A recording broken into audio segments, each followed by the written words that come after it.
It was a very old, small house with a low roof. It looked worn out from the weather and was a bit far from the road. You might think it was empty, but you could see a thin line of smoke rising from its chimney. But someone lived there. If you opened the creaky door, you'd see an old woman with lots of wrinkles and gray hair. She sat near the quiet fireplace, stirring the weak fire, or sometimes looking out the window without really seeing anything. People called her Aunt Ruth Jones. They didn't know much about her except that she was a strange old lady living alone in that old house.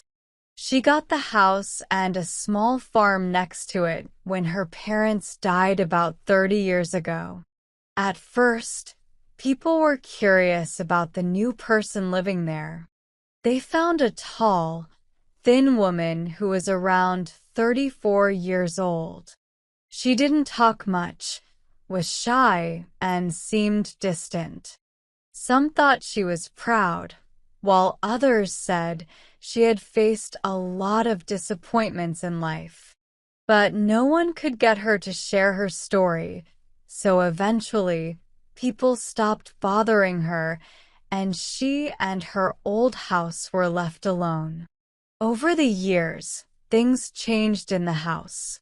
The walls got dirty from smoke, the windows looked dull, and the floor sank in a bit. The room wasn't cozy, and Aunt Ruth didn't seem happy.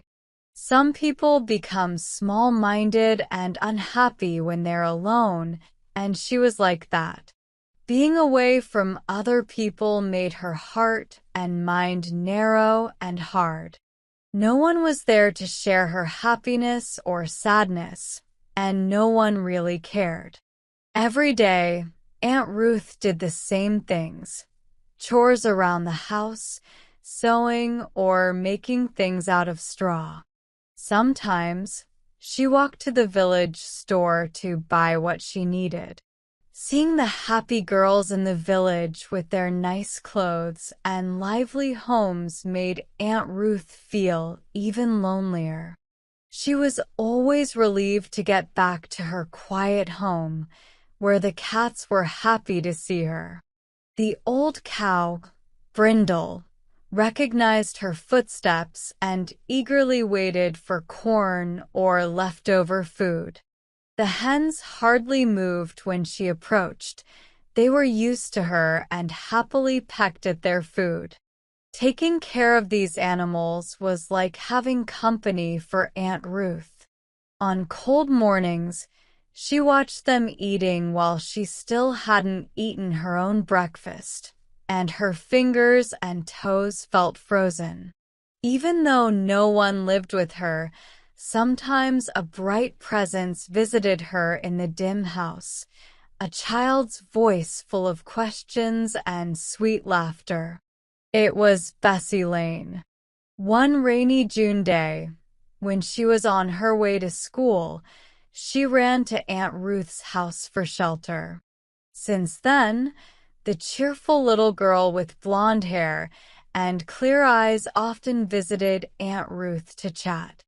When Aunt Ruth heard Bessie's lively steps and the door latch lifted, her tired eyes brightened and she smiled. The child easily became friends with the lonely woman. Kids are like that, you know. They can be a bit strange sometimes, as wise adults often say. Why do you visit that old lady who lives alone? Eliza Ray, her friend from school, asked one morning. Our maid, Bridget, thinks she might be a witch because she looks so strange. Whether she's a witch or not, I like her, Bessie Lane replied, throwing her hat up and running after a fox squirrel down the road. So Bessie kept visiting, and they would sit and talk for hours. Aunt Ruth showed Bessie old things she kept, reminders of the past, and told her their stories, making Bessie's eyes widen with wonder. On this cold winter morning when we meet her, Aunt Ruth had been waiting longer than usual for Bessie to come. The sky was gray, and the wind blew down the chimney, rattling the windows. Suddenly, Aunt Ruth noticed a bright hood and blue cloak coming closer. She saw Bessie, but she didn't notice the carefully wrapped package Bessie was carrying because she hurried to make the fire brighter and tidy up the room. "Good morning, Aunt Ruth. It's been a while since I've been here, hasn't it?" "Yes, a long time for a lonely old lady like me. But I know this isn't a place for young, happy people." "Oh, yes it is, dear Aunt Ruthie. You mustn't say that. I like coming here a lot. But Uncle Jake has been very sick. He sent for my parents, and I went with them. It was such a long journey. I thought we'd never get there. And oh, Aunt Ruth, I haven't told you yet," and Bessie's face became serious. "What's wrong, dear?" Aunt Ruth asked, picking up bits of clutter from the floor. She always seemed to tidy up when Bessie was around, her hands moving without her thinking. The room was fine for her, but for the child, it looked gloomy and needed some brightness. However, Aunt Ruth didn't realize that Bessie was helping her see the good things in life, or that she was starting to appreciate light and beauty again. "Well, I'll tell you. We're moving away. It's too bad to leave all my friends just when I started to like them, especially you, Aunt Ruth." "I don't want to go at all," Bessie said, tears running down her face. "You're leaving? You're going away?" Aunt Ruth asked seriously. "Yes, and Mom said we couldn't take Chip. It would be too much trouble. So I gave him to Allie Smith," Bessie explained, crying again. "I gave my kitten to Amy Wells, but I haven't found a new home for my little Rose." "Look," Bessie said, going to the table and unwrapping her package. "Isn't it beautiful? You'll keep it to remember me, right, Aunt Ruth?"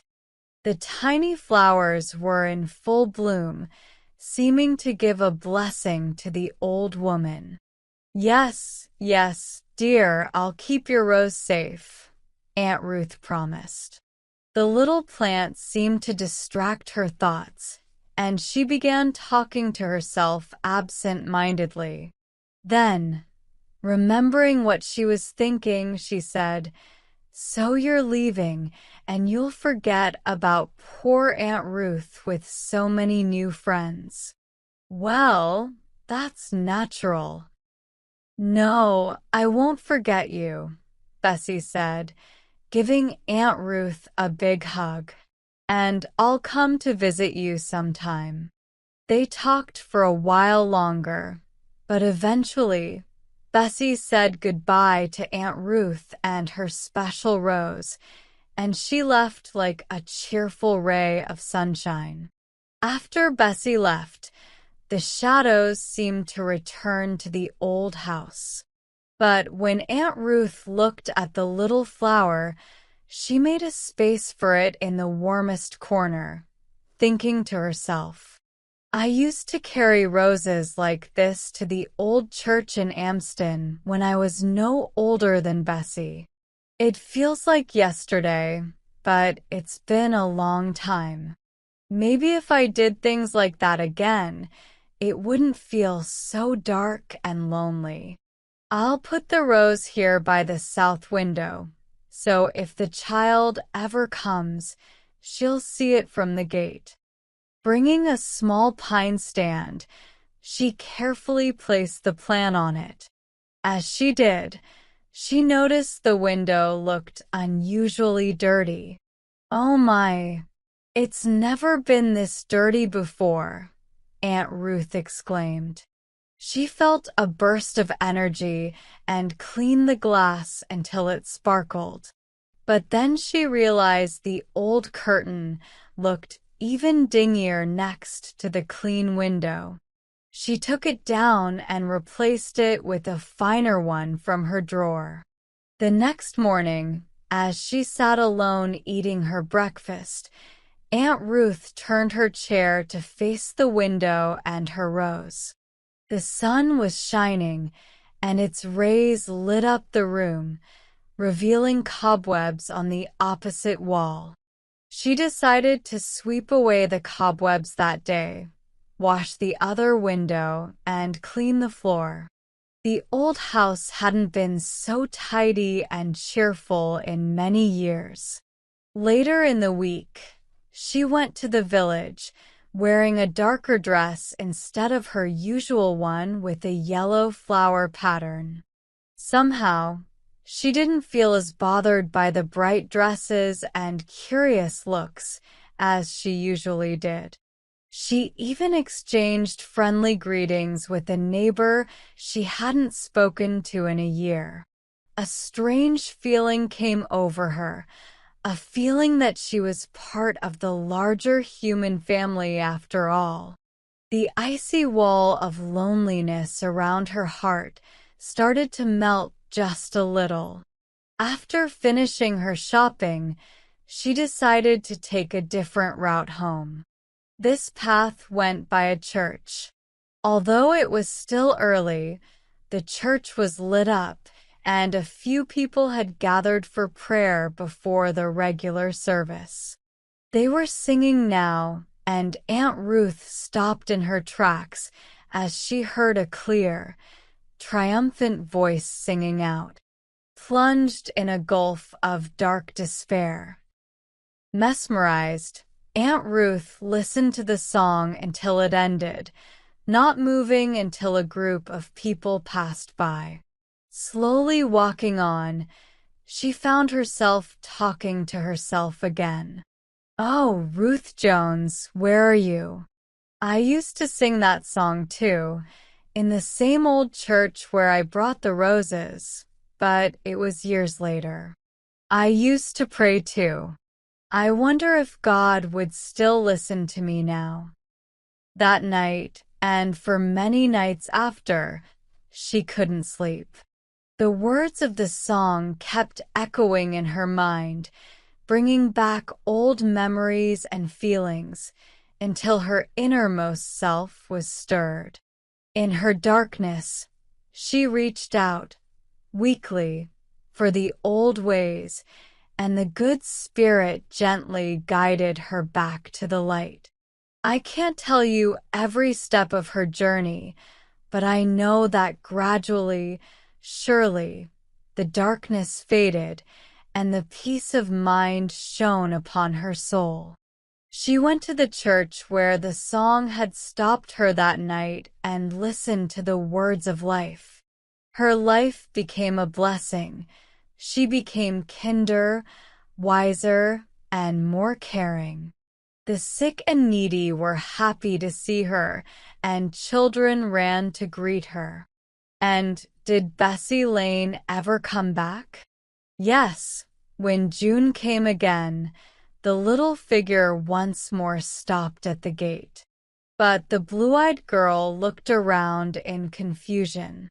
This isn't the right place. Aunt Ruth must have moved away. And she had good reason to think so. The house was freshly painted, the yard fence was fixed, and all sorts of flowers were blooming along the path. Just then, Bessie saw a well-dressed old lady tying up some vines. "Can you tell me where Aunt Ruth Jones has gone?" "She used to." Bessie stopped suddenly and then ran into the woman's arms, realizing it was Aunt Ruth herself. "It's so beautiful here. How did it all happen?"